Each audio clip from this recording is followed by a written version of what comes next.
Mariel. Eto na to. Eto na, te.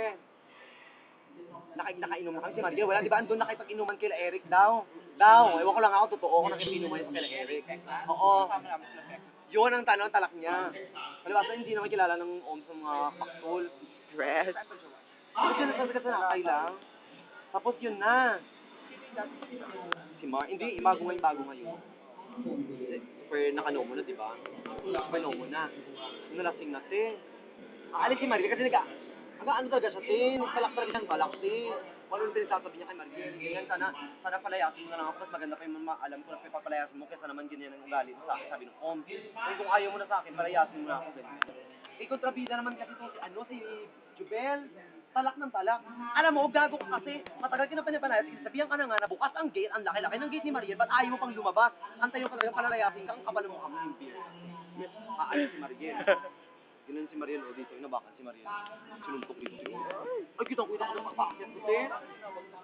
Kasi aalis na si Mariel, kasi imbir na ng home. Gabi-gabi na lang umaalis, so hindi niya naman kinakausap kung ano ba talagang mali ng home. Pag dito, dead ma lang. Pag dito talaga, kita papunta yung kamaunong home, so. Ay, JR, ano ba yan? Sinasaktan mo si Mariel, very talky yan, ganyan. Kasi ito na, kung siya nagwawala, si Jubel nagtalak, no? Kasi ganyan, sasaktakin ni Jubel, te. Kung wala na sila, nung gabing yun, kasi nga nagpunta sila ni, sila Chow, saka si MJ, saka si, puntahan. May umawat kasi wala, te, ewan ko lang. Kasi ito na, di ba, andun si Jubel sa taas. Sa taas, Mariel, kayo gumano na lang, di na kayo,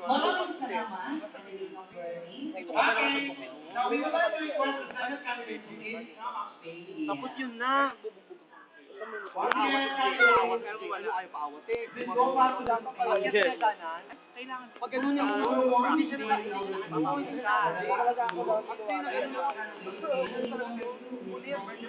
Punit dito ni Jay Ate, punit. Kaya namin kagabi sa akin.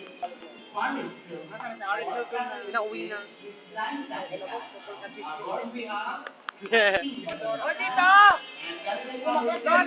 Video to. Video. Sa YouTube yan agad. Dito kayo sa liwanag. Dito maliwanag eh. Ayan. Okay, dito po tayo sa Progetto Bar. We are here, Progetto Bar. Okay. Umakyat ka na tayo. Baka naman ako sa'yo eh. Ay, ko na tayo.